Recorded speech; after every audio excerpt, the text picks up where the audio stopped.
The day is October 11th, the year 2024, and I'm out here in Louisville, Kentucky to see the wonderful writer and Louisville native, Kristen Gentry.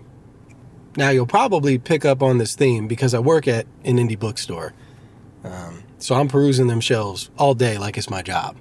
And sometimes there are books that really just catch your eye for a variety of reasons. It could be the cover, could be the title, and then you look at what is this book about? Who is this author? Start to get more curious. And eventually you're like, I just need to cop the thing. And that's what happened with Kristen Gentry's awesome debut story collection, Mama Said. And it took me a couple months of walking by it and picking it up and reading a couple of pages to actually cop the thing. But one day earlier this year, I just said, you know what? Let's go to Louisville. And I bought the book and I started reading it, and I was absolutely blown away.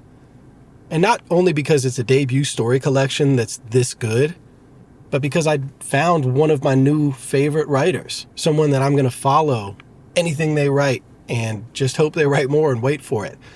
Anybody that spends a lot of time browsing bookstores and picking out sometimes seemingly random books, they know that feeling when you're like, dang, I just discovered a gem and I'm going to hold it dear and keep it close. It's precious. And that's how I feel about Mama Said. This is an all caps, intimate look into the lives and families and inner worlds in the Black community in Louisville, a place that I had not ventured in stories very much. And when I first emailed Kristen, I told her this was very similar to the experience I had when Ross Ion, Common Market, hip-hop duo, took me into Oldham County, Kentucky, not far from Louisville. But to have a rap album bring me into this rural place and these lives that had been unexplored for me, that was such a pivotal moment. It's still one of my favorite albums, and that's what Mama Said did, but in Louisville. And it gave me the same feelings that I had when I was reading Rattlebone by Maxine Clare, taking me to Kansas City. Truly, Kristen's ability to capture the subtle details of human interactions. I mean, you feel like you're in the room and you're feeling all of the emotions that are going on there, even the ones that are unspoken. And that's when you know you've got a good writer. And that's when you know you're in the middle of a good story. And if you have listened to season 1, episode 1, or go back and listen to that episode with Ramika Bingham, a wonderful poet, we talk about her book, Room Swept Home, and how so much of that book was to highlight that Black women are more than their suffering. Ramika wanted to write a love story. She wanted to bring joy and show the full picture of who these women were in her family. And in Mama Said, Kristen Gentry does the same thing. Yes, there's struggle and suffering and trauma, but in the midst of all that, there is deep love and there is joy. And it is so important that we read these stories, especially written about places that we don't know anything about, so we can more fully know the people that live there. I recently saw something online where a bookseller had said, the joy or beauty of being a bookseller is you don't have to be a critic. You just get to love the books and share them. And I agree. I get to love on these books and share them with anyone I think will love them. And that's exactly what I'm going to do for Kristen and Mama Said and anything she ever writes. I've got her book right now on my staff picks at City Lights Bookstore in Sylva, North Carolina. If you're around, stop in the store. If not, I'll ship it to you across the country, across the world, whatever it takes, man. I'm getting this book out there. It is that good, and I love it that much. And I'm so thankful that I get to meet Kristen. And once again, someone is welcoming me into their home, into their community, and is willing to share stories about their life and books that are meaningful to them. This is going to be awesome. I cannot wait. So I only have a little bit of time before I have to go over to Kristen's spot, and I have to make a quick stop at the grocery store for a special surprise for Kristen. It's a beautiful hot October day. It's a beautiful country, man. And this is going to be a beautiful conversation. You're listening to Books on the Bed, where I travel through the country asking our hosts, if I came to your town and stayed at your house, what books would you put on my bed? Each host will share 6 books for me to carry with me on the journey of my life. And I'm here to share those books with you. As we go, we're building a digital library with every book put on every bed across the country. And who knows, maybe someday, the world. We're trying to share as many diverse stories as possible to part a curtain between us and bring us closer to each other. We hope these books and conversations make a meaningful difference in your life. Thank you for listening and being with us on this journey. This is the reason the Grippos was going to be funny. Okay. Because I start every interview with gifts. I heard. And I bought you a bag of So we're just trading bags of Grippos at this point. That's exactly what it is. I'm going to, and I have to take the one you gave me. Okay. This is a formal trade. This is like the old bartering system. Boo, can you take a picture of this? Why he got me a bag of Grippos? I know you can. And I knew these were vegan too, because my brother's vegan. I didn't know they were vegan. Yeah.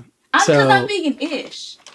Mm-hmm. So I was like trying to be conscious of the fact, like, oh, are these or are they not? This is like like the Midwest chips trade.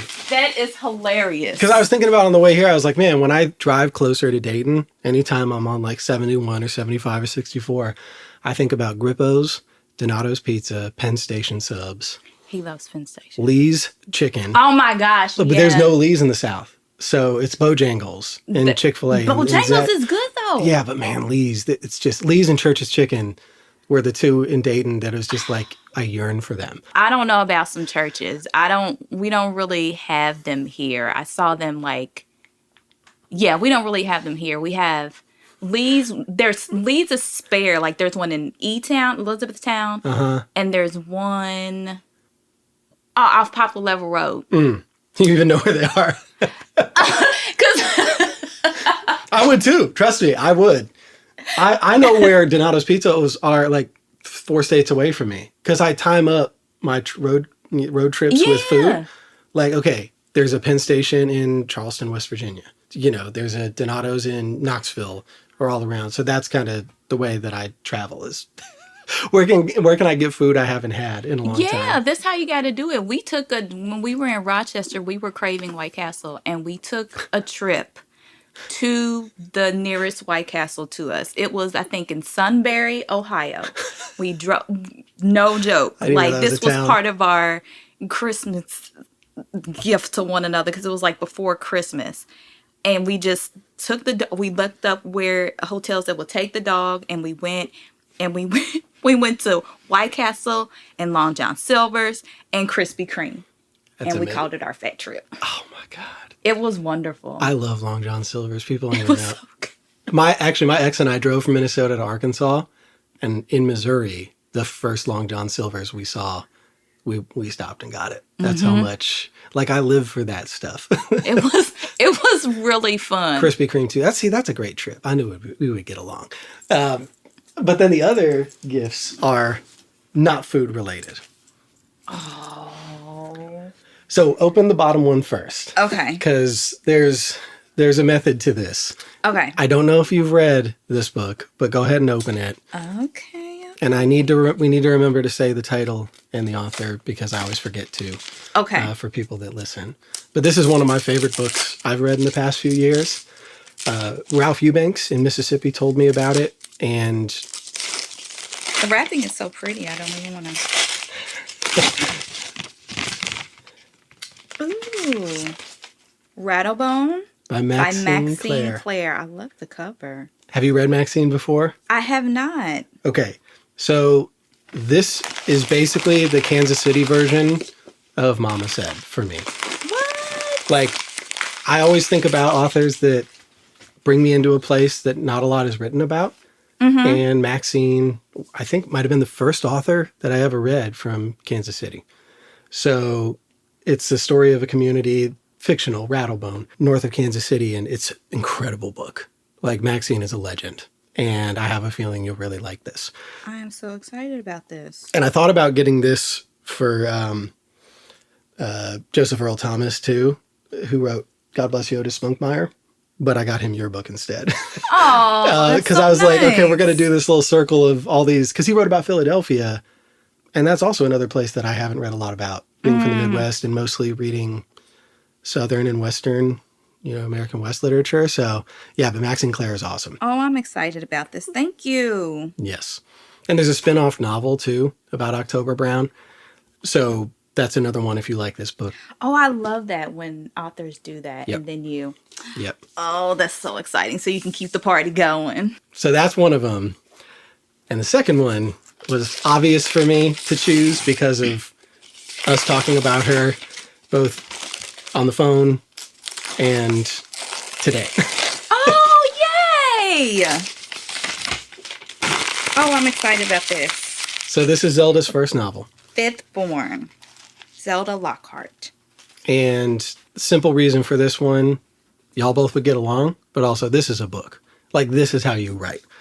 I just think that you'll love this story. It's very difficult to read in a lot of ways, but man, Zelda's good. Oh, I'm excited about this. Yeah. And there was a follow-up to Fifth Born as well. So she wrote a Fifth Born and a Fifth Born too. But yeah, I just suggest reading all of Zelda's novels, but this one in particular, the first one, man, I always love going back to the story that started it all. And so this is her first novel. Yep.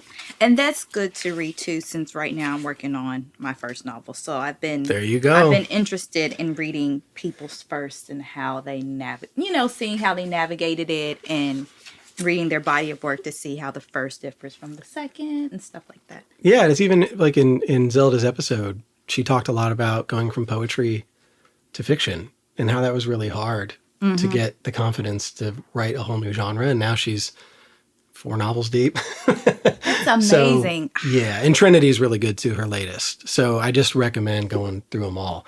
But yeah, I think you would be friends with Zelda too. I hope someday you all get to connect. I hope so too. I'm excited. Well, we're going to be connecting through this book. I know that. And Thank you. Yeah. Thank you. I appreciate that.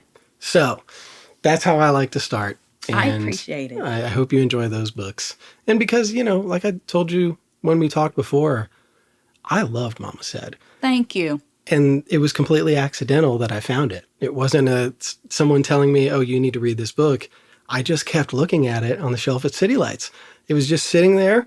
And we have 2 shelves for short stories. And I just kept eyeing it. And I was like, yeah, I'm going to buy it.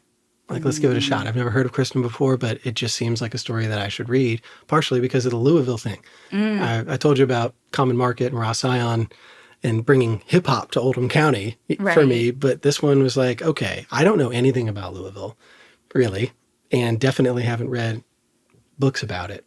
I was just really fortunate, and you definitely gave a gift with the book that you wrote. Well, thank you. And I appreciate, I'm grateful for City Lights for having the book.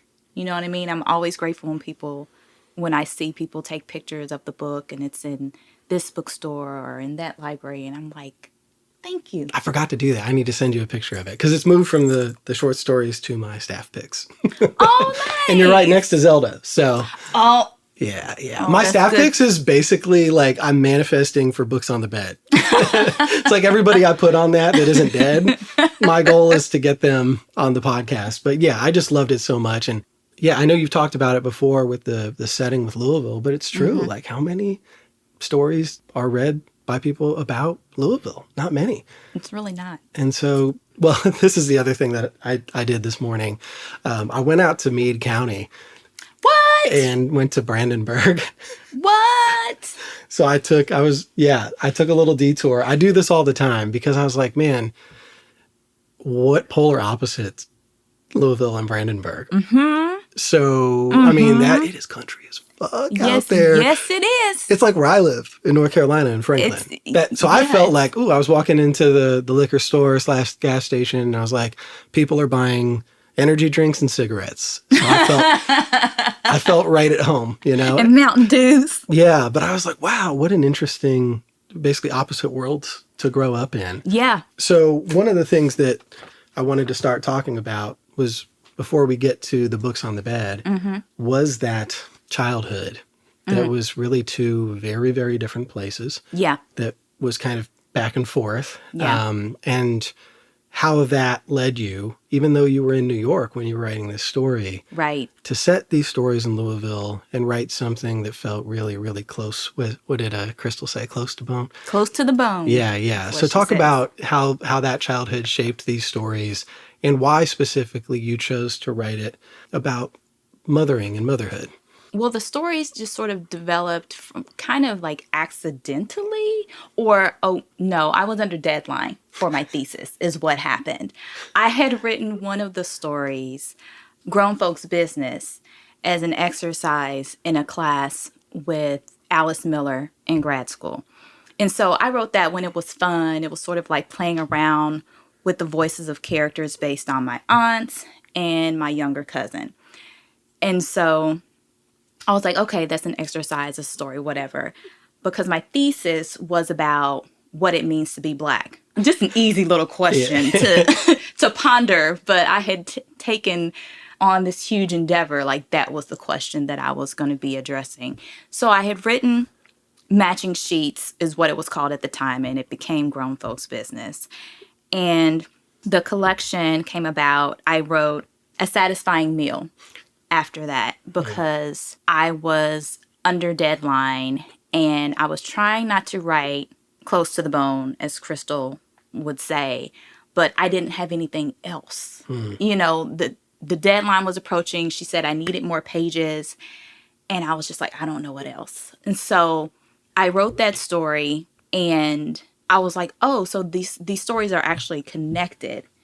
And I was like, huh. You know what I mean? Because there was a fear of like writing about my mother's depression, the addiction that runs in my family, just because it is so close. And I hadn't spoken to anyone in my family about what I was writing. I was up in grad school in Bloomington. Nobody was paying me any attention.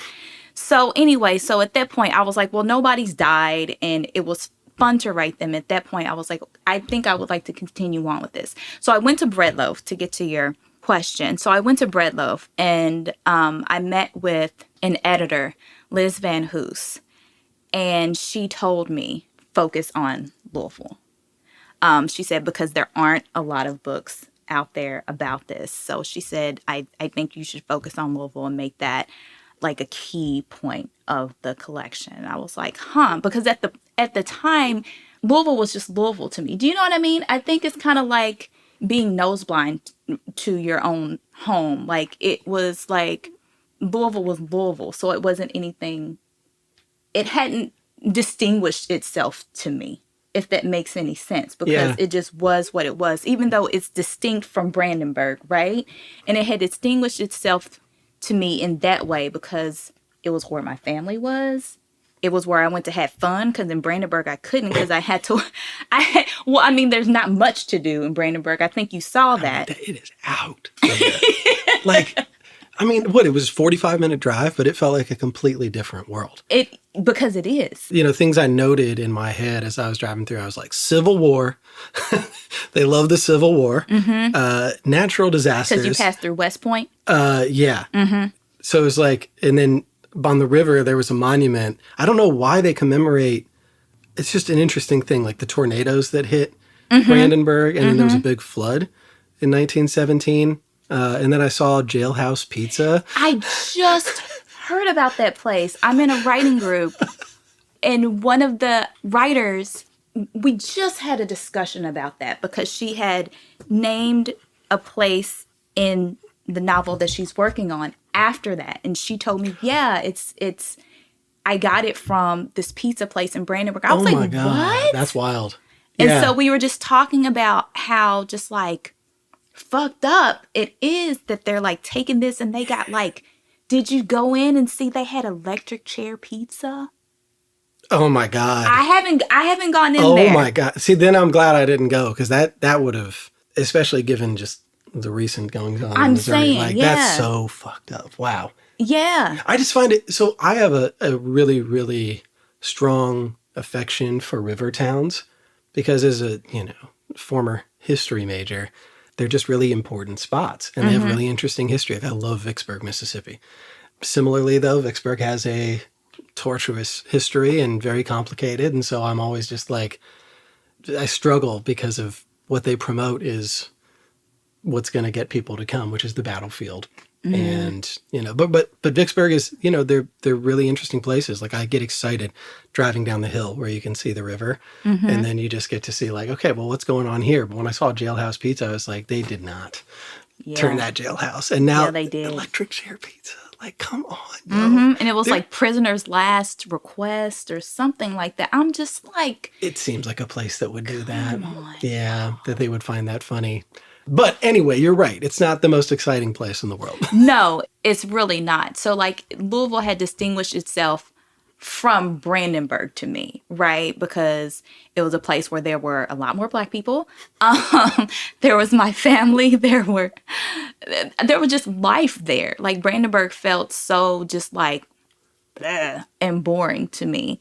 But I feel like I was able to write Louisville by being in Rochester, because being away and going someplace new made Louisville feel more distinct, because I was like, oh, I wasn't nose blind to it anymore because I was out of it, so I could kind of see it from a different lens. Yeah, being someplace else. I think when you're in a place for so long, it almost becomes featureless. Like anything that would make it feel distinct, you don't see. Yes. Whereas like when I come in, like a lot of people are always like, why the heck would you come here? Right. But to me, it's all new. It truly is exciting to learn about places because to me, everything that would make it unique immediately pops out. But if you live there, right, you're kind of confused as to like, oh, this place is just nothing. It's a normal place. But yeah, it's true. When you get distance, and a lot of writers have done that. Like Wiley Cash wrote about Western North Carolina when he moved to Louisiana to study under Ernest Gaines. And Ralph Eubanks ended up realizing the significance of growing up in Mount Olive, Mississippi, only when he went to Ann Arbor. Jesmond Ward, same thing. So she also went to Michigan for her M.F.A, but was at Stanford, I think, before that. And now she's back on the coast in Mississippi in DeLisle. But before that, it's not like people think, oh yeah, I'm going to write about this place. Right. The distance really does help.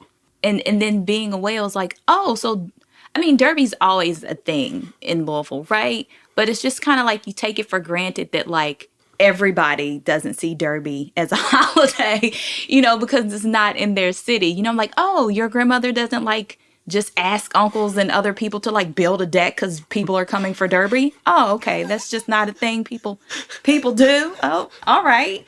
Yeah, it's an incredible spectacle. Also, you're like, what, 10 minutes away here from Churchill Downs? Yeah. It's just like, it's such a thing.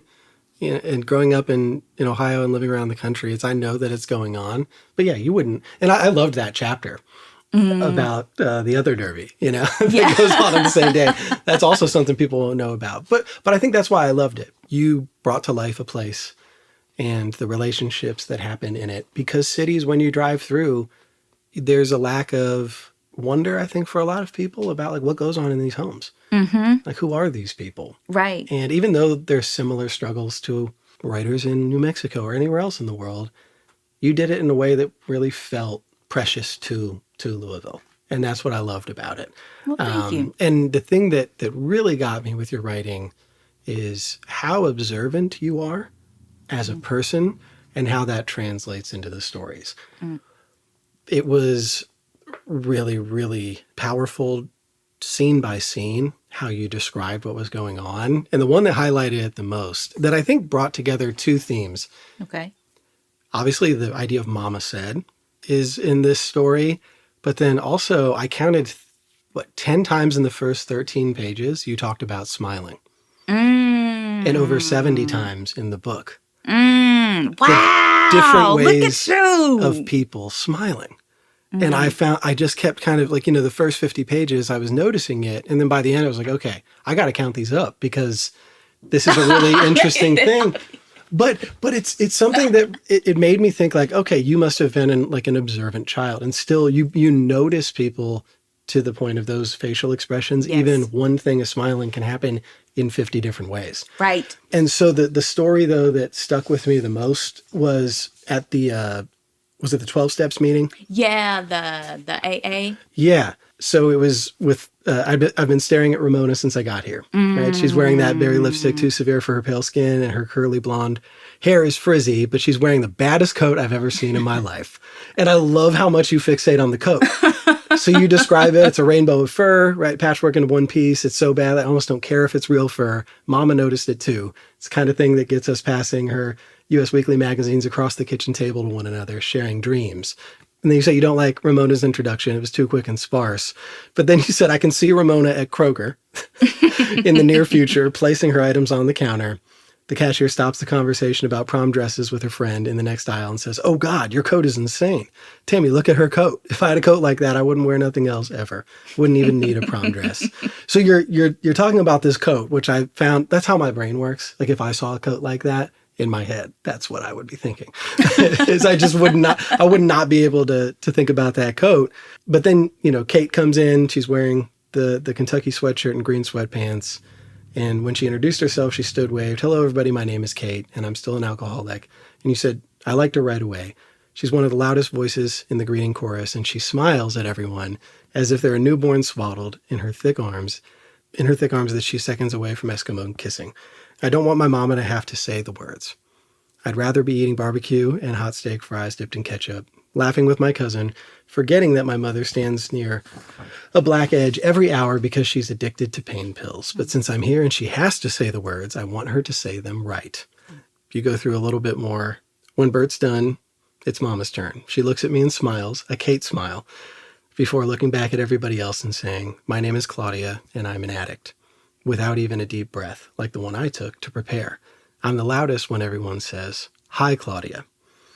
Then it looks like my turn because I'm sitting next to her. I didn't expect to have to say anything, but since I'm in the circle and everyone else has shared, it doesn't seem right not to introduce myself, so I say, my name is Jay Lynn, and Claudia is my mother. The whole room, including Mama, greets me, and I offer a half smile. Mm.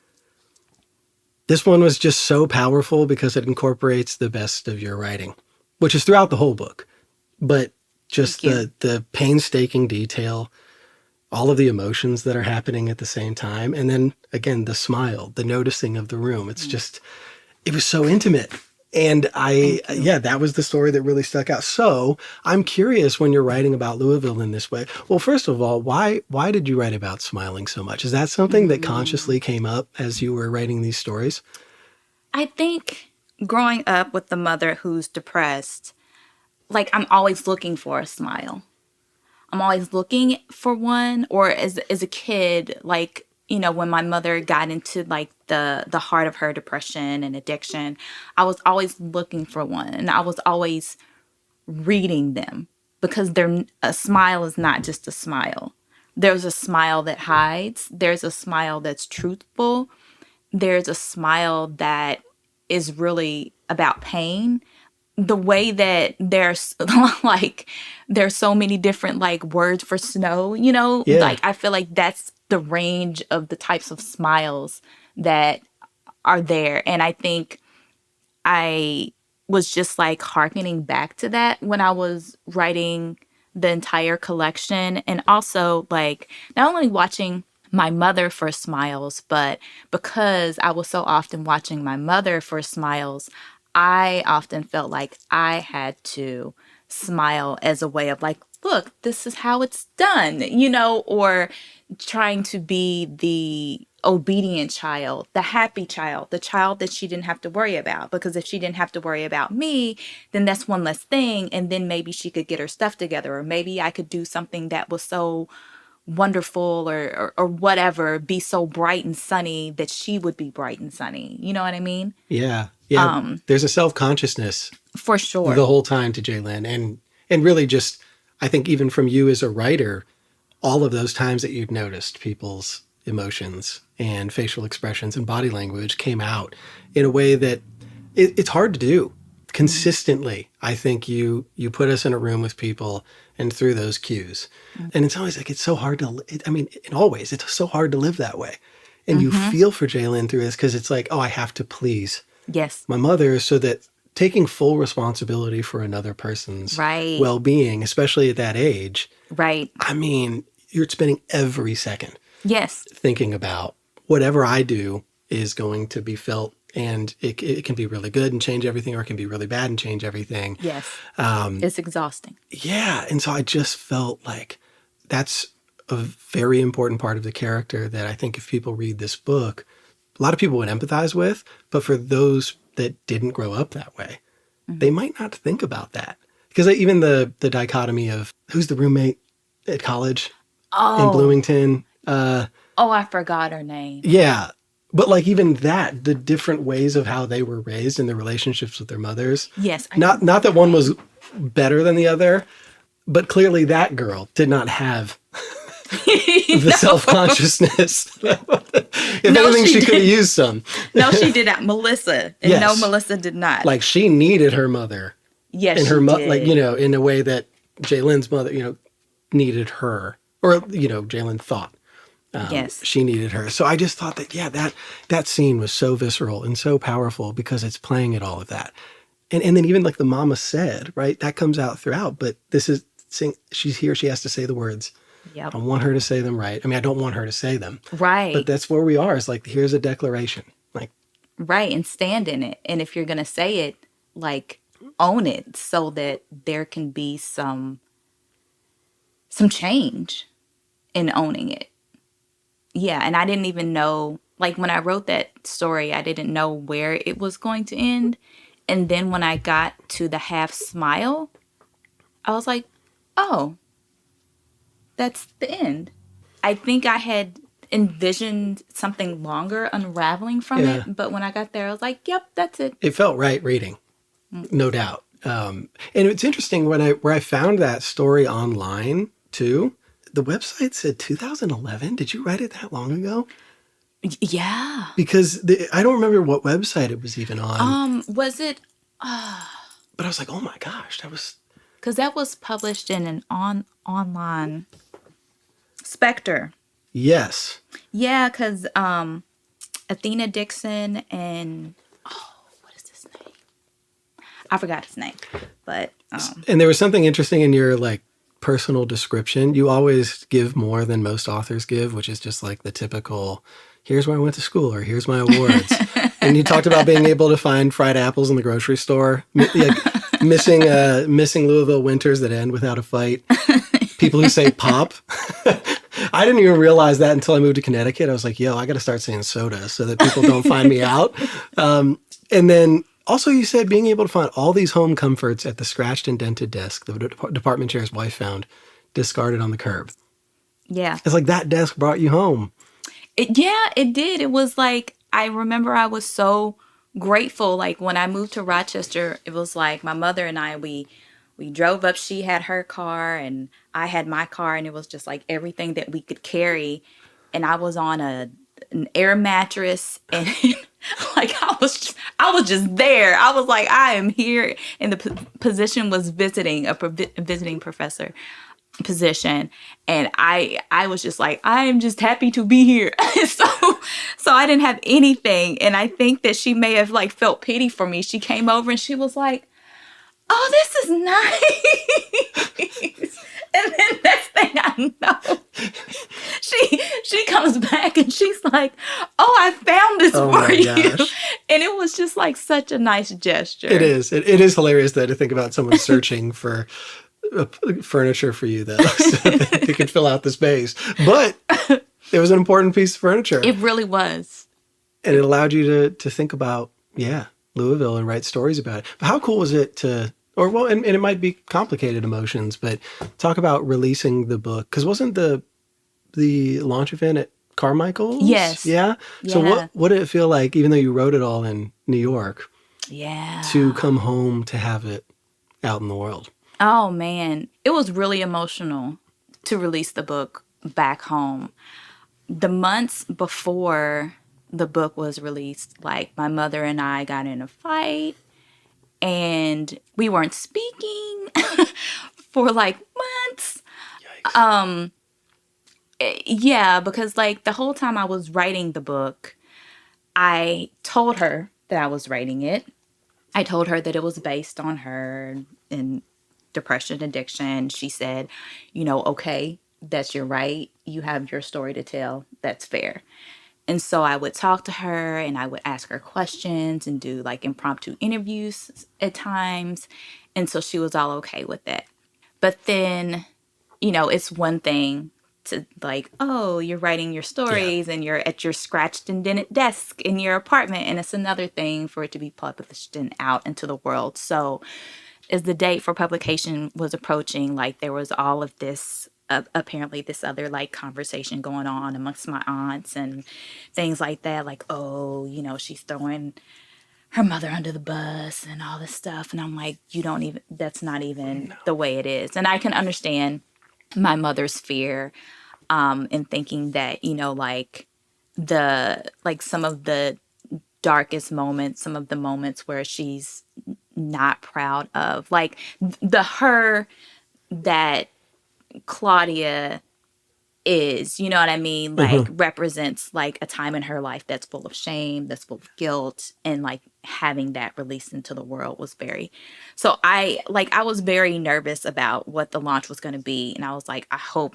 that Mama and I are talking by the time it happens. But eventually we did. And I don't even remember how. I think it was just one of them things where it's kind of like, if you're fighting with your partner or something and somebody's like, you want to get some wings, and then it's like you cool after that.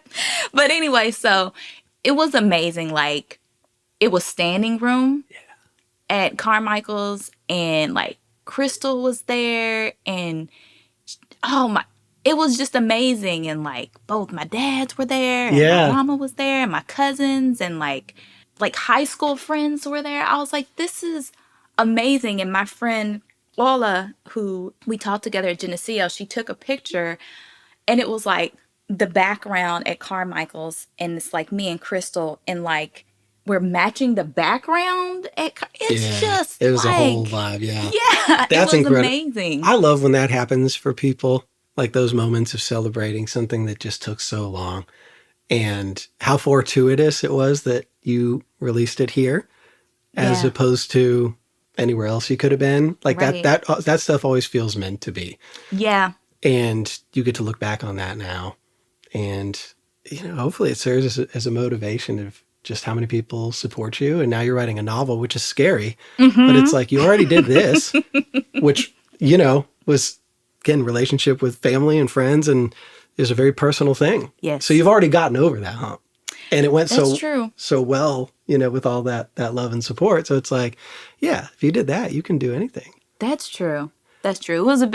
It's a moment that I hold dear. I almost cried, and I had to get myself together because I was about to go into an ugly cry. Yeah. I think somebody said, take your time. And when somebody says that, then you got to really hold it in, because then you can really let it go at that point. Yeah. Yeah. It's like everybody's just waiting, and then you pop up and it's like, all right, now we're good to go. But that's super cool. I mean, I love that. And I just think, it's a really fun to be a fan of a writer in a new place now for me. And I can't wait for the novel you write. Like, I'm going to be eagerly await. That's how I feel. Well, I appreciate it. I hope it's not to rush you. I need a little rush. I don't want it to take as long as Mama Said took to write, because goodness. Well, and there's another thing that stuck out to me in Mama Said, and you mentioned at the event, your two dads were there, and your mama, and all these other people, but there was a alignment of story you wrote for some website. Was it, you had several stories on it, Raising Mothers. Raising Mothers. Mm-hmm. So you had several stories on that, and you told a story about your a meeting with your two dads that was really consequential, and it was your mom's nervous breakdown and a second inpatient stay brought Daddy J in his Lincoln Continental crawling down the gravel road, and so you talk about them meeting with both of them, and Daddy D said to you, me and your mama aren't together, but this is your home always, no matter what's going on between me and her. You hear me? If you want to stay here, you'll stay here. And then Daddy J shifted in the couch, stirring the scent of his cologne. If you want to come with me, we'll keep you in your school, get your stuff moved over to the house, get your room together, whatever you want to do. He held his hands open before his chest to prove he held no tricks. We're here to support you. And then this was the question that that will help this make sense. I was 13 years old and they were trusting me to do what was best for me. I knew the decision was important, but the significance of them offering the choice didn't hit me until years later. Mm-hmm. And then I thought about something you had on your website, currently do actually. When one time I was complaining, feeling overwhelmed and stuck, Mama said, "You're never stuck. You always have a choice. There are consequences to your choices, but you have them." Yeah. And then you said that opened your eyes. It's simple and forced you to recognize the power and agency you have over your life that you'd lost going through the motions of every day. So those two things to me feel connected. The idea that you have a choice. Yeah. But I'm curious what that idea of choice from your mother, how that helped you change your life. I knew that my mother was more than a victim, right? And I felt that when I was writing Claudia. But like for so long, I'd seen my mother as sort of going through the motions of her life and like, woe is me, and Eeyoring through it. And then when she told me that, I was like, oh, there's my mother. Like, because I had like, I grew up idolizing my mother. Like before everything went down and her depression got bad and the opioids, like I like wanted to be the carbon copy of my mother come to life. And I looked just like my mother. But I just like her saying that was like, that's my mama. Like, you know what I mean? And she's giving me, and I was like, that's some good shit. Like that's good advice. Like, and I was like, I'm going to honor that. And there was also something in there like my mother basically telling me like, you don't just lay down and take life. You know what I mean? Like you control your life. Like it can feel like, oh, well, I need the money, so I gotta stay here, so I gotta do this. But like you are making the choice. Yes, there are consequences, and yes, the consequences might not be what you want them to be, but like you have the choice, you have the power. And her telling me that, like a woman who like for so long, it seemed like she lived in a space where she felt like she had no power, but she's telling me, no, I don't want that for you. You have power. Take it. Yeah. I'm like, that meant a lot to me. Yeah. It is the simplest things often that we forget. We have agency to do as we please. And honestly, at least from my perspective, like when I moved to Franklin, I knew it might be the most fucked up thing I ever did. Like it could have gone so bad. I had a feeling it wouldn't. But the reason I had comfort, and even if this goes horribly and I'm lonely and I regret it, is it was my choice completely for the first time ever. Like every other move I made, every job I took, like almost everything was someone else in my head telling me to do it, or a million people actually. This was the first one that felt like an independent choice. And so to me, I felt emboldened by that fact that like, even if this goes up in flames, at least it's my fire. It was me. I did it. Yeah. So that resonated. And yeah, to think like the idea, oh yeah, some like people, life happening to them. Yeah. And you might have witnessed that and felt like that happening with your mother. Yeah. But to have that powerful statement come, and then even remember too, like when you were 13 and like there are choices and they're going to come with different costs and benefits, but as long as you make it, and you're now in the midst of another big choice being a writer. I'm excited for you to make those choices. I always find it interesting to see how people navigate that. And I respect it. I respect when people make hard choices and really try to do something that they love and you're good at it. Thank you. I was just talking about this with Kristen Miller yesterday. The least I can do for writers is give them space to like let them know their work is valuable. And I just hope that people keep going because we can't have enough good writers writing. And That's if you true. don't have the resources and you feel like you're going to quit, it's like, that's sad. The world loses so much when people make those choices. Right. And there's so many that make it at like 19 because they're That's like true. almost seeing a future without art. And so they give up on it before they even had a chance for it to flourish. That's true. And like, imagine if you just stopped writing the stories that became Mama Said. How sad. We would have never met. I would have never read that incredible book, And That's true. But also the choices that you're making are important, right? the freedoms that we've created for ourselves, right? With you, with Story Made in Books on the Bed, and doing what you do. You know what I mean? Like, that's valuable. So now, like, I may not have come across Zelda Lockhart's work. I may not have come across Maxine Claire's work. And now that's powerful. Like, just what that freedom can move. Yeah. And I in think the like world. all of the good energy in life begets more. One story begets more. One encounter. If all of us can create a community that cares for each other in writing and supports each other, like truly, and like one of my things with these gifts and really sharing your work as well, I want everybody to know about each other. Mm-hmm. Because I think all writers can stand to have more writer friends. Yeah. But also they can stand to have more people who just love their books, even if they're, just readers. Right. And so I remember a friend of mine in Franklin, she didn't get to come to the event with Zelda, but she bought her book and she texted me and she's like, oh my God, this is incredible. Like, she was so excited. And so just to think that Zelda's getting that reach, but yeah, I appreciate you saying that. It's cool to constantly be in conversation because the books on the bed do that too. Mm-hmm. Do you want to go grab your 6? I'm excited about this. Like I said, I only saw 2 of the 6 so far, but I know that those are going to be great to talk about. So you can start with whatever you want and tell us what I'll just what go books you through put the on the bed.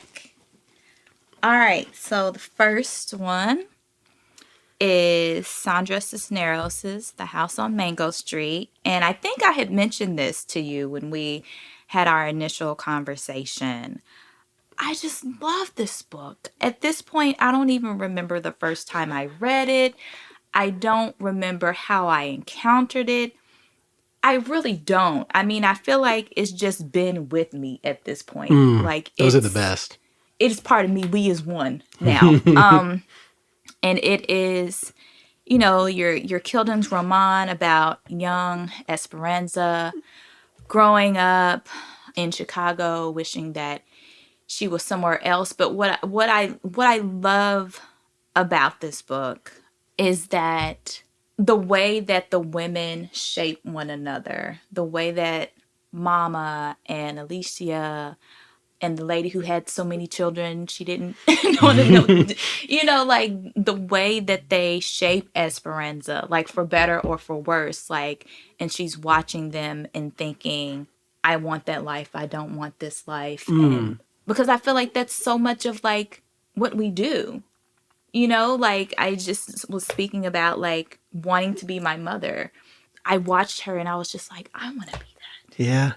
I want to be that. Like, because she was just powerful and, before it all failed and before it all, she seemed like she had it all together. But like, so with this book, like it's just beautiful. And it maintains that voice of a child, but it's still beautiful in that. And Cisneros is the goddess of metaphor. I don't know. Well, Morrison is the goddess of everything. But Cisneros is up there because she can, like, Esperanza's voice is so just like it catches you. Yeah. And she's a very observant young girl. And I think maybe that's why I take to her, because I felt like I saw myself in her, the way she's taking everything in. Yeah, I was wondering if that was a parallel, because that book's very much like you're seeing through these eyes of someone and you're thinking like, man, I've paid attention like that too. But it's a good point, because we model ourselves after others, and it's usually not like, eventually you get to the point where you know about all these people in the wider world. Yeah. But you're making kind of everyday judgments. Yes. About your environment. And what I love about Mama Said and books that are observant is it's not always, oh, I'm observing the tragedy. Exactly. Right? Like, it's also look at the ways that people love, even in the midst of struggle. And so it's like, I can see the kindred spirit there.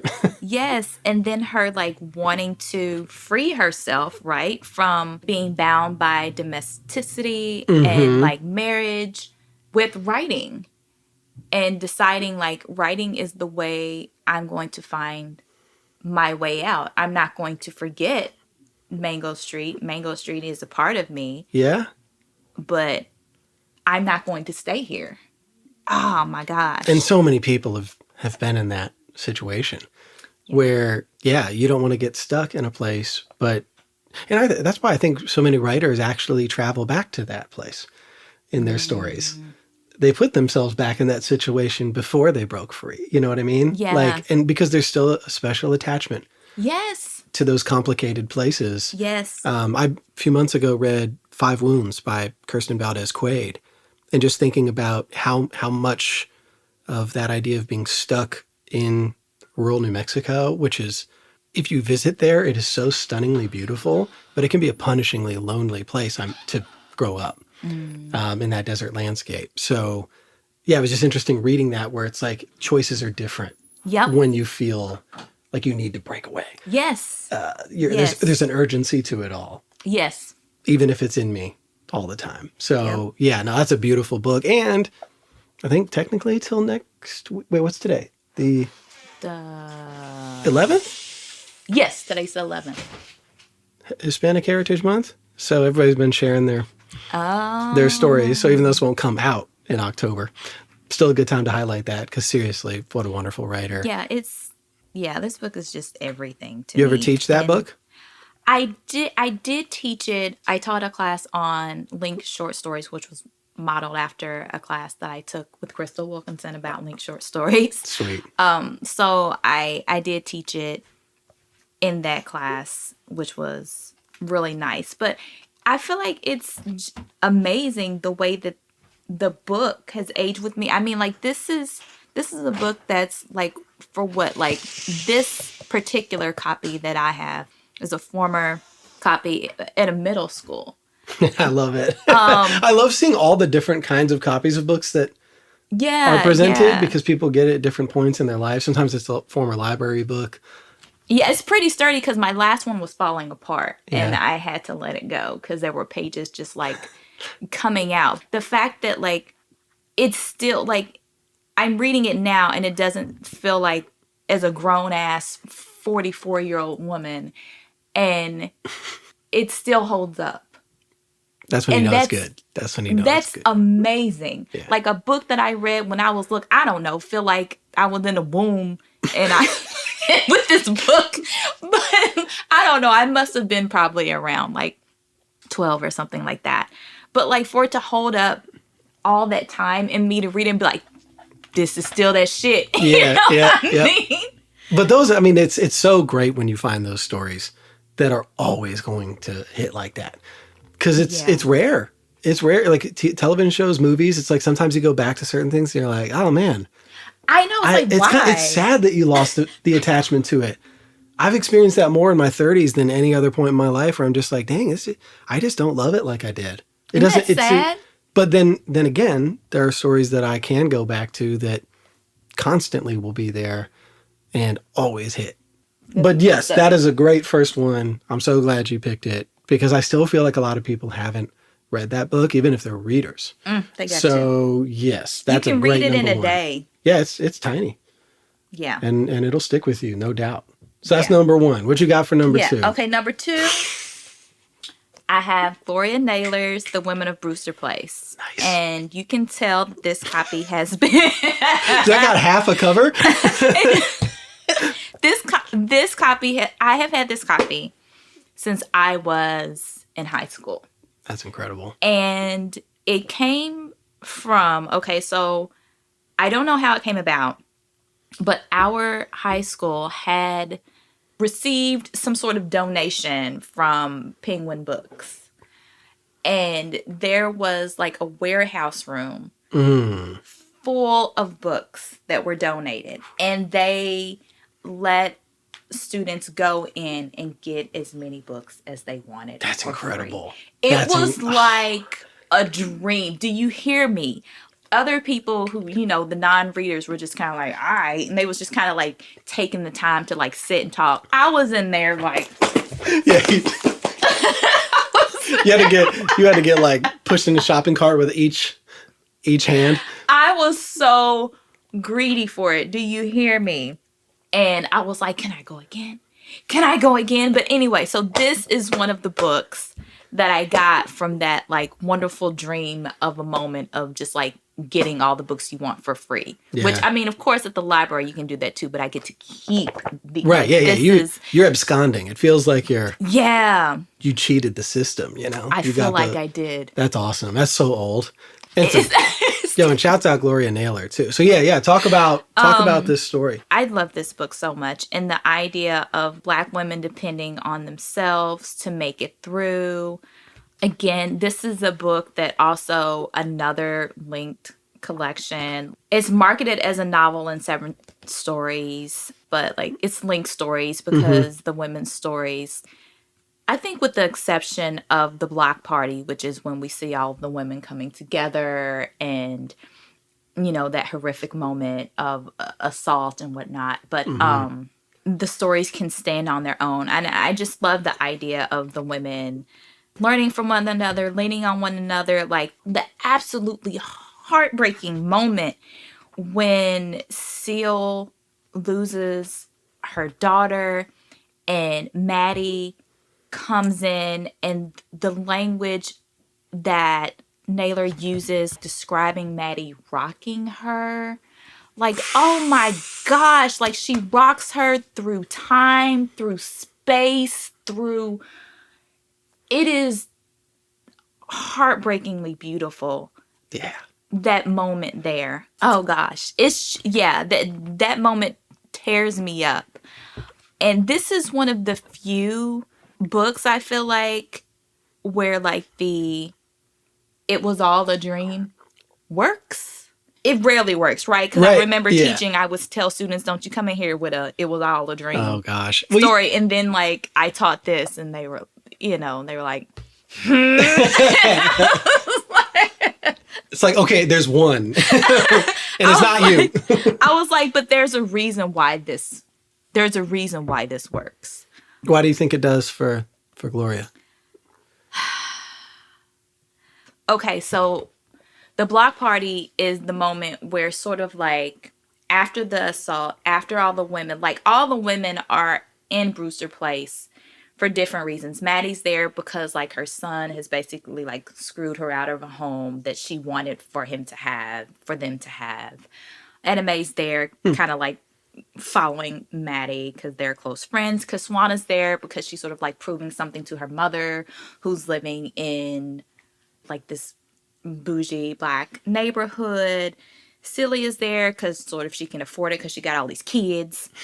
Well, no, Celia's not the one with all the kids. Coralie. Anyway, they're all there for different circumstances. They're downtrodden. They've had like men who've screwed them over or one way or another.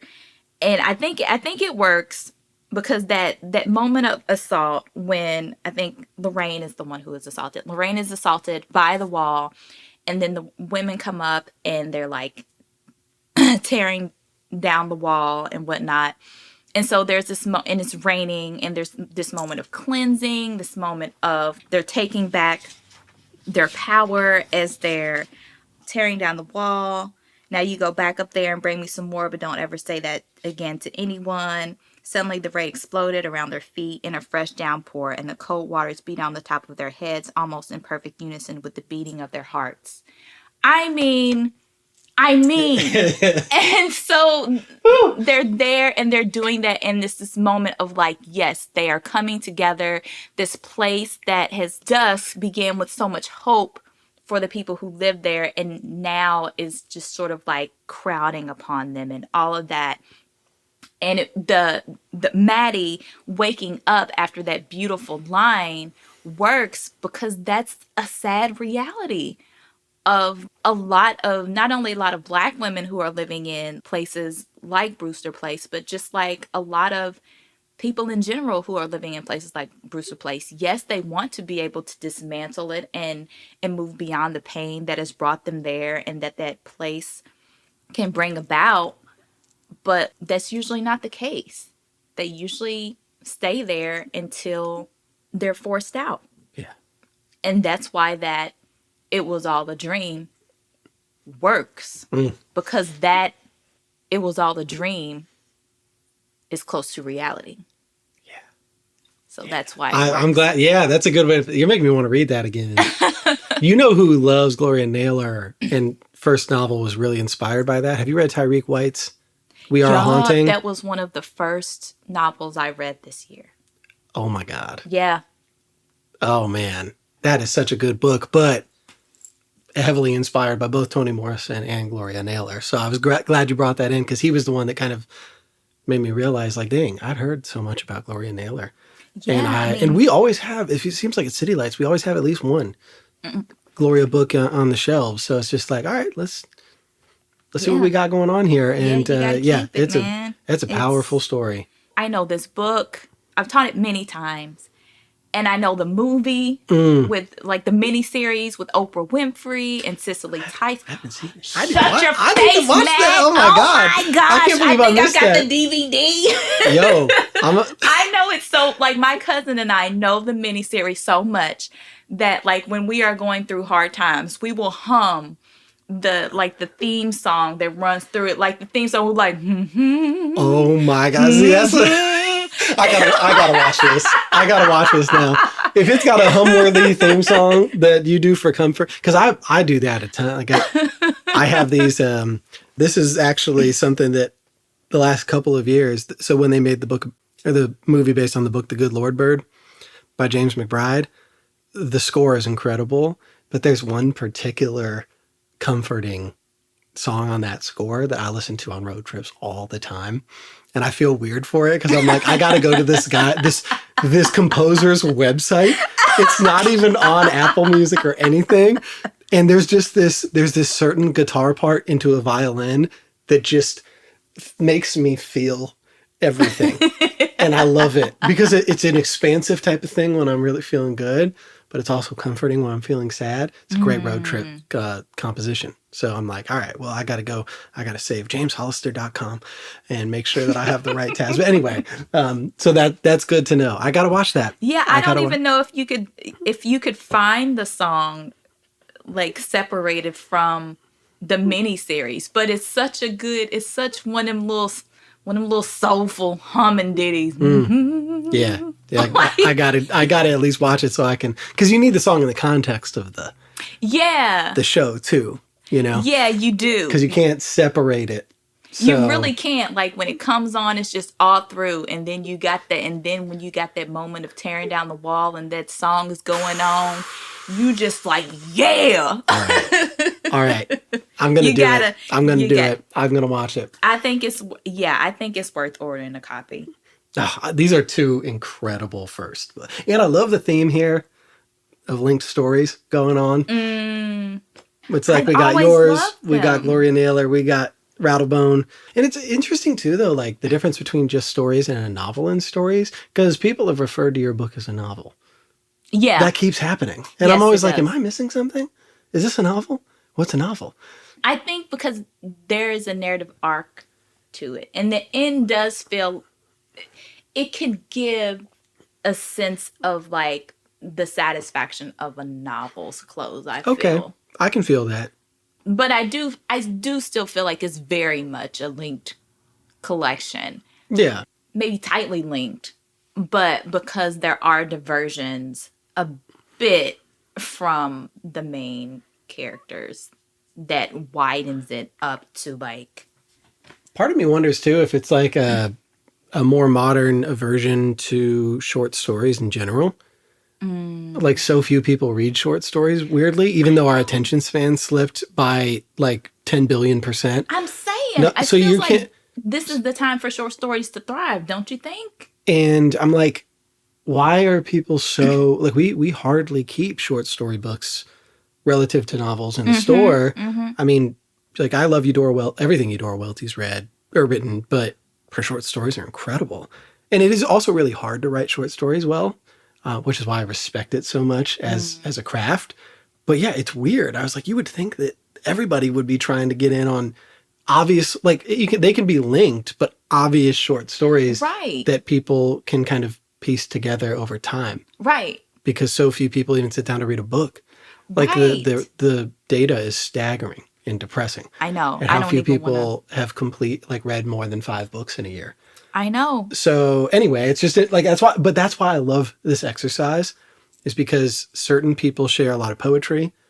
Some people have an amalgam of stuff, but if we can get more of these short stories or linked stories into people's hands, that's a good thing. I feel like you have just invigorated me to start a campaign for short stories. Like, for real, because I'm like, I usually, before I go to bed, read before I go to bed. And I feel like and a lot of people do too.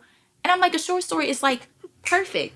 A piece in its entirety, or a few poems. Yeah. Like, I do like reading a few poems before I go to bed too.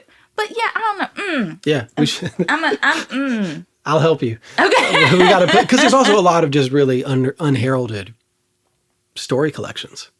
So that's got to be part of the mission. But yeah, that's a good number 2. What we got for number 3? For number 3, we got Natazaki Shange for Color Girls Who Have Considered Suicide When the Rainbow Is Enough. I've never heard of this. Shut your face, Matt. I've never heard of this. You are lying to me. You have never heard of For Color Girls? No. Oh! Well, this is good, because it means now that you get to sell me on it, and then I got to read it. What a cover, too. Okay. So, and this is like a different one, the one that came out when Tyler Perry made it into a... I didn't know that either. Even though No. Yeah, read the book. Okay. Well, I got to rectify this. But actually it's a play. Like, it's a choreo poem is what it is. So, sweet. Like, it's performed, but we've got the book, and it's got like the poems and the stage directions and things like that. So what it is like, there are different women, lady in red, yellow, orange, brown, the colors of the rainbow. And so they are up on stage, and they're like together at different points, and they have different poems that they're sharing. And so many of the poems rip your heart out and hand them back to you. So there's a poem in here that I love, which is Somebody Almost Walked Off With All of My Stuff. And if you go online on YouTube, you can see Alfre Woodard performing this poem like a movie for Color Girls. There are a number of different poems, but this one is just about like a woman like talking about like a man who she had like made too much room for, and he just like almost walked off with all of her stuff, almost walked off with her because she gave him too much. And it's beautiful, and it's sassy, but there's more, and there's like about like what it means to be a Black woman. And Lady in Orange, there's here. I used to joke about when I was messing around, but a real dead loving is here for you now, because I don't know anymore how to avoid my own face wet with my tears, because I had convinced myself color girls had no right to sorrow. And I lived and loved that way and kept sorrow on the curb, allegedly for you. But I know I did it for myself. I couldn't stand it. I couldn't stand being sorry and colored at the same time. It's so redundant in the modern world. And it's about like women coming to terms with like what it means to be a Black woman, and how they can be taken advantage of, and how they can be complicit in being taken advantage of, and like reclaiming that power for themselves, like in a variety of different ways. And so as they're doing this, they're on stage and dancing and moving their bodies, and it's amazing. I can't believe. Yeah, that's a huge miss. But this is why I love it for me, because even in the last few weeks, I've gone back to my own interviews, and because I keep writing down the ones I want to start with, and so I have a list going of the books on the bed that I'm reading, and so it's really, really cool to see what I don't know. And this is why I like being surprised. Yeah. Because I don't even want to look something up. I want to be like, oh my God, I can't believe I haven't heard of that. Yeah, Shange has since passed.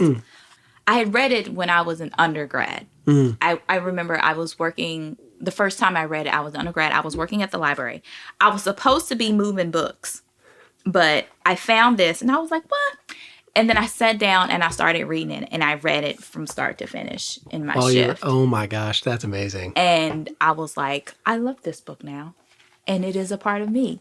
But I did get the privilege of being able to like hear Shanghae like speak about the choreo poem and things like that. It was That's incredible. and it was funny because like we were asking her questions like I was in grad school, and so like we were asking her questions, all these like deep grad school questions, and she was like making everything very simple. She was like, no, yeah, I just didn't do that.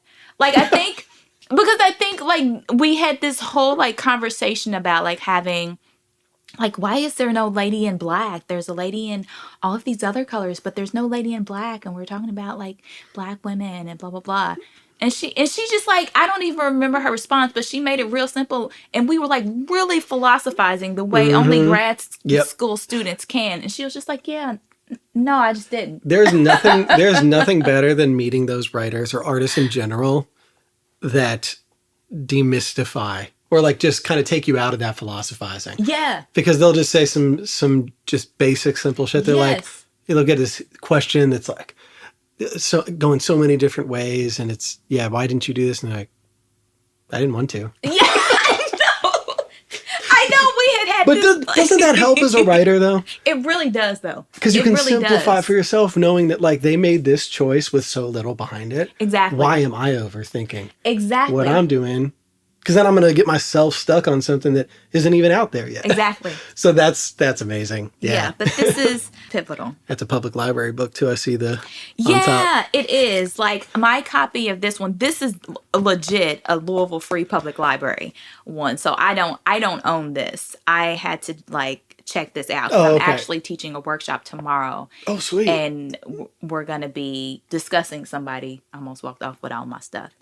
Because the workshop is for Black girls and their allies who have considered not writing when they are enough. Wow, how cool. I'm excited to read it. Oh my gosh, I think you are going to love it. And you can send your thanks to Shanghae in the other realm. Yeah, most def. Let's go to number 4. Okay, so next one is ZZ Packer's Drinking Coffee Elsewhere. This one came to me because at the University of Louisville, I took a fiction workshop with the poet Kate Marvin. And in that, like, I loved Kate as a professor. She was, like, so cool and just so down to earth, and she would bring candy, and that was always awesome. She encouraged me to write, and she was the person who told me about, like, M.F.A. programs and grad school and things like that. And I was like, that exists? Like, you can go to school, like, just for writing? Yeah. Because I studied communications in undergrad. And I took all the creative writing classes that I could because at the time, the University of Louisville didn't have a creative writing major. And so in her class, like, I was introduced to, like, some of my favorite writers now, like Junot Diaz. I was introduced to him. And she told me about ZZ Packer, and she made me a copy of the short story Brownies, and I read the story and I was like, oh my gosh. And she's she's close friends with ZZ, and so she introduced me to ZZ, and I was like, oh. And that's like incredible. They let me like spend almost like a whole day with them. I was looking back, I was like, I was such a freaking groupie. But it was amazing. Like, I like went to breakfast with them, and they took me with them to see Aida, and I was just like, oh my gosh, I'm with writers. And like, it was like the first time being with Kate and ZZ that I felt like this is like, do you know that, what's that song where it's that video and there's like it's like this grungy type song. And there's this girl and she's in a bee costume. And then she like goes in this field, and then there are all these other like people in bee costumes. And she's like, oh my gosh. Like, I mean, she doesn't say it, but like the sentiment is, oh my gosh, I found my people. Yeah. It was a Blind Melon song. I can't remember. I've never heard it. But anyway, so like the video of that song is like the sentiment that I felt that day. Like, these are writers, like they're in the world and they're just going about their day, and like, this is amazing, and I want to be a part of this. And like, I was blown away by the short story Brownies. I loved the story, but I didn't realize how much how much of a big deal ZZ Packer was. There are 25th anniversary stickers on copies of this book at bookstores as we speak. Like, that's how significant this short story collection is. That's amazing. Like, for a debut to come out and be like coming in hot that hard, and then for people to be celebrating it. Like, Deisha Phil like featured it and was speaking about it on Ursa Story and speaking with ZZ about like the 25th anniversary. Like, that's amazing. Yeah, that's pretty cool. Wow, what a powerful moment though. That related to this book and your writing life. Yeah, I've got to actually, this is a copy that I picked up that was on a shelf. Like, she signed like the hard copy. Yeah. Of it up there, but I like to just keep it on the shelf and keep this one for the one that I get you. that I read. Oh, that's so cool. But yeah, like, and I got the opportunity to work with her at VONA, and she came to Geneseo to read. Wow. And yeah, like, she's so nice. And when the book was published, like, she sent me a message, or she commented and was like, "Congratulations." Yeah. And it doesn't take much, I think that goes back to like what we were talking about before. Is I think if everybody's generous and encouraging, that means a lot. It means the world. Do you know what I mean? Like, she wrote me a rec letter for grad school. Wow. Like, it means she and Kate did. Just like taking that time. And I realize now, like, how much, like, it does take time. Like, the pulls on her time from everything that she had to do with teaching, and just like also having her personal life, and like understanding that now is someone who, was in the position to write rec letters and things like that. And you're like, oh, I just realized how the time that it took, and I appreciate it. And the stories in here they're powerful and they're funny. Yeah. They're so funny. I'm glad you said that, because I feel like not enough people talk about how important it is to have funny books. Like, even if they're meaningful and deep, you need to have humor is a very important part of writing. And sometimes, and I get caught in that too, because I love sad shit. Like, I'm just a sad dude. I love like I was just talking about this with a friend. I love the melancholy of fall.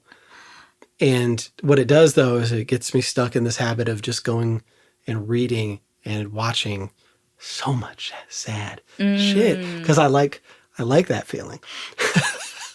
My little cousin, she's really drawn to sad books. When I recommend books to her, she's like, "But is it sad?" She's like, "I want something really sad." I'm like, most books are sad. Like, calm down. Yeah. Like, it doesn't have to be. but when you read a book that is at least also funny, I'm like, dang, I have not laughed at a book in a long time. So I try to always give myself a steady diet of books that are going to make me laugh out loud. It's necessary. Laughter is a very important part. Like, I love spending time with funny people because I like just laughing at things that people say. It's and I'm alone a lot, and also I live out in the middle of nowhere. So like when I travel and I come home, there's just a lot of like exploration and retreat, but I got those people in my life that are just so funny. It's important. And stories that are so funny that it's just, they'll give you that good belly laugh. And yeah, I love that you picked this, and that how one story can lead to such important things in your life that you didn't even know it was going to happen. Not at all. Not at all. Wow. Just studying the way that Packer uses humor in these stories, I held to that when I was writing, because I think that's important. Yeah, what a model. It's a good one. And did you know that ZZ grew up partly in Louisville? No. Yeah, there's mention of Louisville in Ants of the Self. Wow, meant to be. At the beginning, it's October of 95, and we're driving around Louisville, Kentucky in my mother's car. Wow. Yeah. Wow. Yeah, see, there's always that.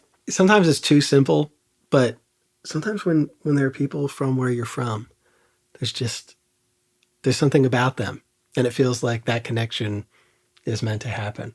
So that's really cool that there's the Louisville connection too. Yeah. That reminds me too, we got to order that for City Lights. Yeah, you got to. That's a good one. So number 5. Next, we have Gorilla My Love, Tony K. Bombara. And I do recall, because I just listened to the Books on the Bed podcast with Remika, what's her last name? Bingham Risher. Bingham Risher, making mention of Tony K. I think it was before she was speaking about Lucille Clifton. But anyway. Yeah. But it wasn't her for real pick. Yeah. There was just mention of it. And now you bring her into the fold. Now, this is for real. Shouts out Tony K. Bombara. Oh my gosh. I have an affinity for child narrators. I think you can see a little bit of that in my book. You can see a little bit of that from like the pick for Cisneros.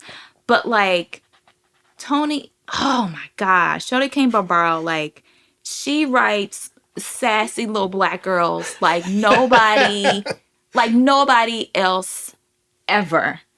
Like they ain't taking no shit from nobody. They are holding you to your word, and they are not just taking the world as you paint it for them.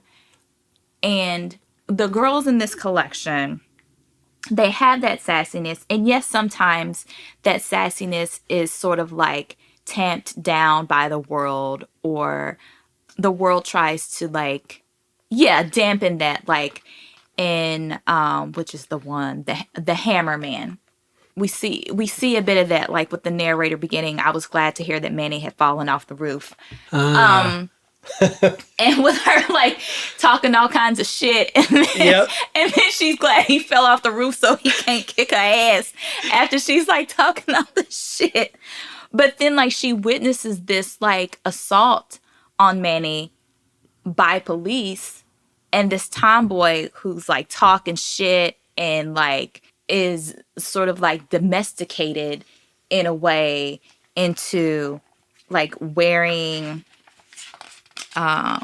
where is it? Being in a fashion show and wearing a corsage and yellow roses to match her shoes after that encounter. So we see her sort of like retreating from that sass to like, oh shit. And so there's something sad about that after this, like, after this girl who's just like, just like talking all this shit. And the same goes with in the lesson when she is talking like so much shit about Miss Moore, and actually like the people around her are talking shit about Miss Moore. Miss Moore, who always looked like she was going to church, though she never did, which is just one of the things the grown-ups talked about when they talked behind her back like a dog. And just the way she's like, so this one day, Miss Moore rounds us all up at the mailbox, and it's purity hot, and she's knocking herself out about arithmetic. And school's supposed to let up in summer, I heard, but she don't never let up. And the starch in my pinafore scratching the shit out of me. And I'm really hating this nappy head bitch and her goddamn college degree. I'd much rather go to the pool or to the show where it's cool. Like, she is just like, like she's telling it like it is. But then Miss Moore is like, sort of like handing her this lesson about like, but where you live, like there are people who can afford to pay like thousands of dollars for toys, and like you are not that person.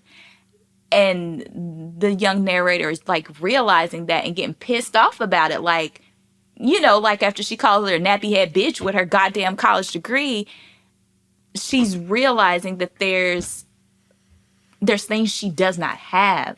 But like the narrator in this story gets a little bit, this sort of like lights a fire under her rather than sort of like taking her on a completely different path, because she's still determined. We start down the block and she gets ahead, which is okay by me because I'm going to the West End and then over to the Drive to think this day through. She can run if she want to and even run faster, but ain't nobody gonna beat me at nothing. Yeah, that's a moment.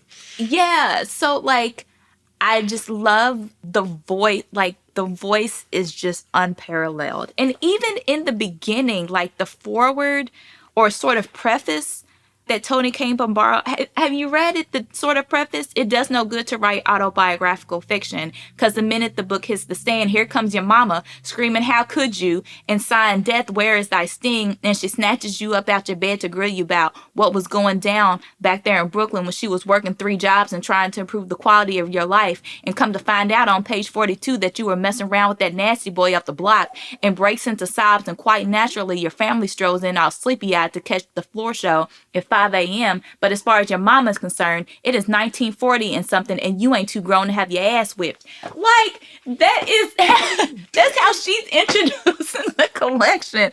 It's like, just from that, you know, you in for some good shit. And she ain't never lied. And that's so real. Like, she ain't never lied about that. You know, it's interesting with Tony K. Bombara, because the first book I read was Those Bones Are Not My Child.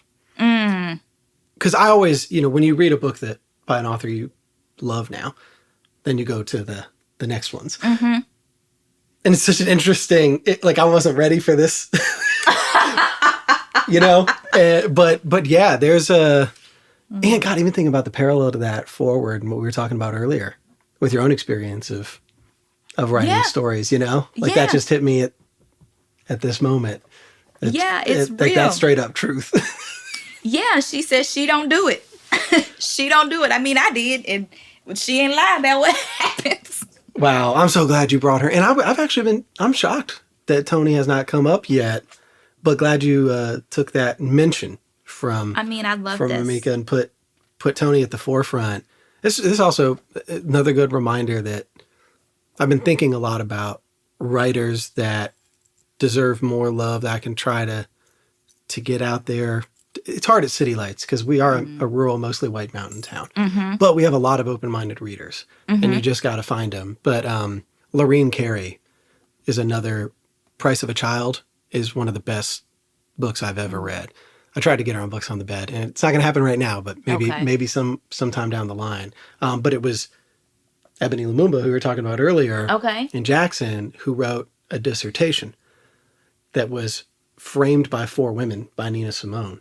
And it was it was 4 books about Black mothering and resistance, like the everyday resistance of Black mothering. And Those Bones Are Not My Child was one of them. So was Lorene Carey's Price of a Child. There was a Buchi Emecheta book, and also Chimamanda Ngozi Adichie, Purple Hibiscus. So that dissertation took me to a lot of books, and eventually got me to this one. Gotcha. So I was excited when you picked that out, because I was like, this book's a whole just firecracker of a book. Yeah, man. It's intense. Yeah. And I like your thread about the child narrators. There's something really valuable about the child perspective, and it allows for a writer to write in a different way. And I think that's a good thing to bring up, because sometimes we dismiss things through the eyes of a child. Yes. And then you read a story, you know, where you're like, wait, actually, they know what's going on. Yes. They got their own thoughts. They got their own feelings. And as we were talking about before, kids are always looking at stuff and then living based off that. Exactly. So yeah. Perfectly sums it up in there. Forever. Yes. That's awesome. God. So number 6. Last but not least, in any way, shape, or form. It makes sense why we're ending with this one. Yeah. This one is Crystal Wilkinson, Praise Song for the Kitchen Ghost. And this is a fairly new addition to my bookshelf, because it was just released this January. But I've been a longtime fan of Crystal's work. You've got Perfect Black and Birds of Opulence. That was actually Jim Minnick, the episode that dropped today, picked Birds of Opulence. Did he? Awesome. Yeah, he and Crystal are old friends. But yeah, that's another good one. Yeah, Crystal is, and you know, bravo for this book and the acclaim that it's getting. Truly, it is like blown up. It is, it's Blackberries with Blackberries. I don't know why I questioned whether the second Blackberry was there. And Water Street. How can we forget that? That's the linked, her linked short story. There we are. It always comes back around. But yeah, so this book, I mean, I chose this because I freaking love Crystal. She was One of my professors at Indiana University, she was on like my thesis committee. She would check in with me, like she like advocated for me to like submit to a literary magazine in the past, and I worked really hard to try to get a story in there, but I just couldn't do it. But anyway, like she is a writer's writer, and like I remember when Mama Said came out, and I was like going into myself feeling like I was shying away from publicizing the book, advertising the book, what have you, because I felt like I was like, me, yeah, my book, And she messaged me because I had put a post about it on Facebook, and she messaged me and she said, you've got to tell the world about this book. Like you owe it to yourself. And she was basically telling me, I know it can feel weird or squeamish. I don't remember her exact language, but she was just like, I know it can be uncomfortable, but you've got to do it. And she was just saying the way that, offering advice about how like she was doing it. I mean, she's like a pro. She be on the World Wide Web. Like, and she like does it, and she says things that you like care about. I don't know. She does it very well. There are not a lot of people who can navigate social media and make it intriguing and feel like you are getting a part of them, and it not feel very doing it for the gramish. And hers feels very... The thing I respect about Crystal, and again, haven't met her, but know so many people that know her, and just from my own consumption of anything she puts online, she's an honest person. Mm-hmm. And I like those writers that what you see is what you get. And that comes out in her books too. Yeah. So it's like Crystal feels like a complete real person. Yeah. Who's not fragmenting, like siphoning herself off in these different ways to, put on airs for, like this, I need to please this crowd and I need to please this crowd. It's like, this is just Crystal. Yes. And I think that's why she has so much respect. Mm-hmm. And writers, the way to put it. And I think writers love Crystal too. What's there not to love about that woman? I haven't found anything yet. Nothing. Yeah. She's a delight. Yeah. That's so cool you got to take a class with her and kept that relationship. You also have gotten good advice a lot in your life, but I know what it's like to feel like not wanting to share what you're doing, but to have someone like Crystal say you deserve to put it out there, like what a boon to the spirit, Yeah. I still don't feel like I've done her proud with that, because I still feel like I've sort of like closed into myself. And I think if I had been more aggressive in those initial months, that the book would be somewhere different. But I mean, I also believe everything happens for a reason, and there are lessons that need to be learned, and maybe that's the lesson I needed to learn with this book. But it was number one. Yeah. As far as this book, Pray Song for the Kitchen Ghost, I chose it again because I'm a stan of Crystal, but also because of like what this book speaks to. Like, Crystal writes what the fuck she wants to write. And I respect that so much. She's not thinking about, or at least, I mean, people who know her more intimately than I do may be able to speak differently to that. But from looking at her body of work, it seems like she writes what she wants to write. She's written poems, and she's written the novel, and she's written the linked collection of stories, and she's written the non-linked collection of stories. Mm-hmm. And she's written this, which is like not a cookbook, but it's like kind of got recipes, and it's memoirish, and it's Kentucky history, and it's personal history. And then she, like, her next book is a memoir. Like, she writes what the fuck she wants to write. Like, when you're speaking, I'm sorry, I'm saying fuck. I don't know. That's okay. But like, we're good with the curse words here. When you're speaking about like truth, like, that shows that she's writing to a truth. She's not writing to the market. She's writing what is on her spirit, what is on her soul to write. And I feel like you feel that. Like, you feel the love that went into writing this, how urgent it was for her to write that. Because at the end of Perfect Black, there is the beginning of this book. Right? So it was there. Yep. Urgency is a good word for it too. Yeah. I like that. Yeah. Crystal, and that's the thing with a book like this, she I think even online, I saw a Facebook post. She's like, this is not a cookbook. Yeah, I saw She's just, again, she just tells it like it is because she's not afraid to anger people with that. Because I would do the same, you know? Like if someone kept calling what I wrote something that it's not, I would do the same because it does need to be clarified. It's a lot more than that. Exactly. And I love that she took the liberty to make it the way she wanted to. She didn't copy anybody. Her books are one of one. Yeah. And I gravitate toward writers that have that singularity. Yeah. Doesn't mean there's nothing like it written, but you know it's Crystal. And yeah, it's just, I love this cover too. Like I look at it all the time when I walk in the shop. I love old pictures like that. And yeah, it's a beautiful book. It's gorgeous. And there's some good old recipes up in here. I've made. Oh yeah, I was going to say, did you make any of the recipes? I haven't made that many, but I did there's like a hamburger beef stew here. Nice. And I made that. But yeah, I mean, I got time. And I think this book also is speaking to where, I don't know where I feel I am at this stage in my life. I'm very homey, and this book feels very homey. I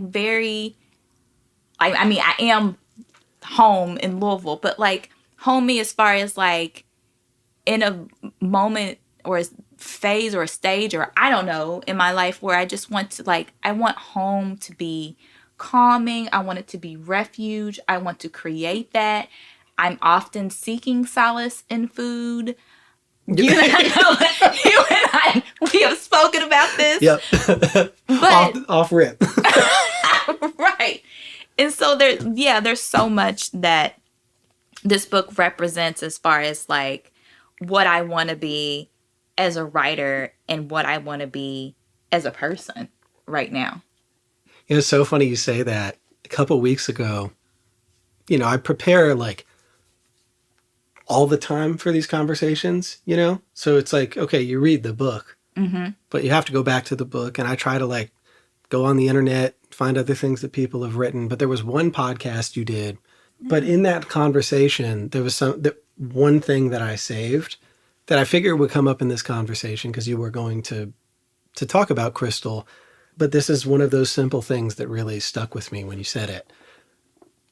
This is about Crystal, you said. Mm-hmm.